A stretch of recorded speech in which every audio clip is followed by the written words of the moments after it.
Welcome back to a multidimensional approach to meet 21st century retailing education and industry challenges for India and the United States. This tutorial will explore retail entrepreneurship in small, non-urban markets from an Indian perspective. This is one of two presentations on retail entrepreneurship. This one will take an Indian perspective, while the second presentation will take a US perspective. We recommend watching both presentations. However, if you would like to watch only one, please take note of which perspective most applies to your business. This presentation was prepared for you by Dr. Linda Neem of Iowa State University and Mr. Swispa Roy of the National Institute of Fashion Technology in India. It is narrated by Danielle Sponder-Testa of Iowa State University. This tutorial will begin by exploring definitions and meaning of small business and entrepreneurship in India. It will then explore contributions of small independent retailers to local community markets. Operational and competitive strategies for small business success and sustainability in both rural and urban areas will then be explored, and examples will be provided in the Indian context. Finally, the module will address understanding retailer and community interdependence from a community capital's perspective. These module topics will go in the order listed on this slide. Feel free to pause this presentation at any time to review your notes. Also, feel free to take the module in one topic at a time. Within India, rural refers to a community with less than 5,000 people and population density lower than 400 people per square kilometer. Additionally, at least 75% of the male population in these areas is engaged in agricultural activities. 70% of India's population lives in rural areas. India's total population as of the 2011 census was 1.2 billion people. Other population classifications in India include semi-urban, which ranges from 5,000 to 100,000 people, and urban centers, which spans to just under 1 million people, and finally metropolitan centers, which have more than 1 million people. Let's explore the Indian retail industry in more detail. India is the fifth largest retail market in the world, with a market size of $600 billion US. There are a variety of different types of retailers within the Indian retail industry, including hats, mandis, and melas. These retail formats continue to be present in most parts of the country, even as shopping malls and more organized form of retailing grow in prevalence. However, hats, mandis, and melas are especially prevalent in rural India. Kirana stores, which are comparable to a small mom-and-pop store in America, dominate the retail landscape in rural areas. Additionally, made-to-measure and tailoring shops continue to be popular and prevalent throughout the country. India currently has more than 48 million small businesses. Micro, small, and medium enterprises, or MSMEs, contribute nearly 8% of the country's GDP and 45% of the country's manufacturing outputs. Additionally, they are responsible for 40% of the country's total exports. Small businesses in India create 1.3 million jobs every year and provide the largest share of employment after agriculture. Here's some additional information on micro, small, and medium enterprises in India for your review. Let's talk some more about the structure of the retail market in India. 79% of the retail market in India is unorganized retail.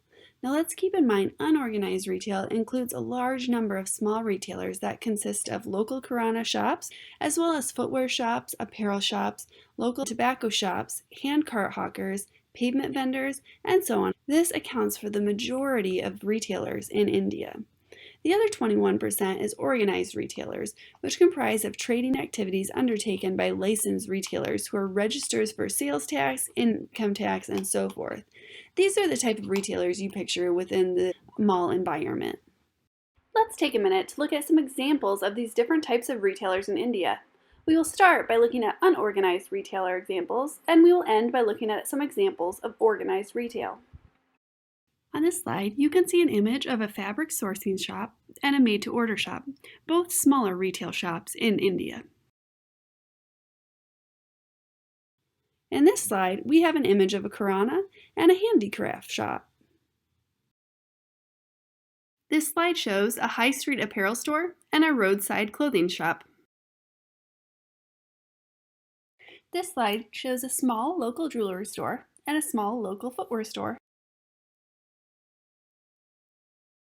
In contrast to the small, unorganized retail formats we have seen up to this point, Here we have two examples of large, organized retail formats. On the left, we can see Select City Walk Mall, and on the right, we see DLF Mall of India. Let's move on to consider the contributions of small independent retailers to the local community markets. Small retailers are privately owned businesses with fewer employees than large businesses and have less revenue than a large retailer. Large retailers account for less than 1% of all retailers, while medium businesses account for 2.9%. 97% of all businesses are classified as small. Within this, 61.9% of businesses are non-employing businesses, while 25.3% are micro, which have a staff of 1 to 4 employees. Small businesses, which have a staff of 5 to 19 employees, account for 9.7% of businesses. The majority of startups are sole traders, which are classified as non-employing businesses. They account for 61.9% of businesses. Many types of retailers can be classified as small businesses. They include fruit and vegetable sellers, food stores such as bakeries or dairy and processed food and beverage shops, non-vegetable stores, kiranas. Additional small retailers might sell apparel such as men's, women's, innerwear, kids, or infant apparel, footwear, customer durables and electronics, hardware, and general merchandise including lighting, stationery, toys, gifts, or crockery. Small retailers play a significant role in the local economy by providing local employment and access to services.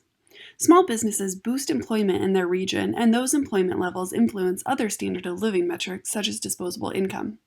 Further, employing people from the locality has a circular positive impact and helps the business by stimulating word-of-mouth advertising for the company. Small retail businesses also contribute to the economy by providing a wider range of services and amenities within the local area, such as things like entertainment choices for the local residents. Cottage and rural industries create a lot of employment opportunities in rural areas, especially for traditional artisans. Further, small businesses prevent migration. The establishment of these industries in rural areas prevent migration of rural populations to urban areas where they would go to search for further employment. It further reduces inequalities. Cottage and rural industries help reduce inequalities in income by providing employment. Small businesses also contribute to their economy by contributing to local taxes and keeping money in the local economy. Businesses pay a significant portion of all taxes in India. Having more businesses boosts tax income for the local government and provides money to repair roads, develop schools, and improve public services. Further, small businesses recycle a much larger portion of their revenue back into the local economy than large businesses, which enriches the whole community. Also important for small businesses is the social role they play in their locality. Small businesses generally offer locally made products and hire people from the local community. These aspects of small business retailers favor everyone in the community. Small businesses often act as a center for training and learning in rural communities. For instance, if the enterprise specializes in manufacturing of a certain product located in the rural area, people from the vicinity will take training there to develop their skills. Small businesses also serve as a place for residents to socialize over tea or a snack. These businesses often define our sense of community and local character. They provide uniqueness to the community and personal connections. They also help develop the locality, for successful local business will generate high levels of revenue, which means the business will pay more in taxes, including local taxes, which can be used for local community development. We will now move into talking about the operational and competitive strategies for small business success and sustainability in both rural and urban areas. In India, it's important to keep in mind the marketing mix perspective on rural retailing. There are two types of pricing you can keep in mind. There's penetration pricing, which has a focus on costing. An example of this would be Mellow Mood Cafe. There's also skimmed pricing, which offers a better value and an increased level of customer service. This would offer a superior product and a superior product knowledge through developing key locations, including going to the customer. An example of this would be Trendy Affairs Boutique, also within India. On this slide, you have images of Mellow Mood Cafe and Trendy Affair Boutique. If you remember, Mellow Mood Cafe practices penetration pricing, while Trendy Affairs practices skimmed pricing. It's also important to consider the various product service offerings. Offering a broad selection is one consideration. This is something that you will see in the images of Lila Brothers. An additional consideration is doing a product differentiation strategy. This could be product delivery and installation, repair or warranty work, or customer training. This would be seen through the example of Ohio Footwear. Lila Brothers provides an example of a broad selection of products, and Ohio Footwear showcases a product differentiation strategy. Another important consideration is the effective use of place. Home delivery and customer pickup are things to consider within the retail mix. Additionally, retailers should consider superior distribution. An example of this is Wild Nectar. Some images of Wild Nectar specialty outlet are provided on the screen here. Entrepreneur opportunities include breaking down bulk products into purchasable quantities. This could include allowing customers to buy one sachet of shampoo or a single candle out of a packet. It is also common for retailers to sell merchandise on credit from month to month so customers can pay for goods when they have funds available. Retailers may want to begin selling their merchandise at weekly HOTS or markets. This is where the rural population goes to replenish their weekly consumption. Retailers also serve the community by acting as a credit support system during emergencies. It's common for rural populations to turn towards retailers and entrepreneurs for financial support in exchange for cash or other form of payment during medical emergencies. A retailer also depends on the community to sustain their business.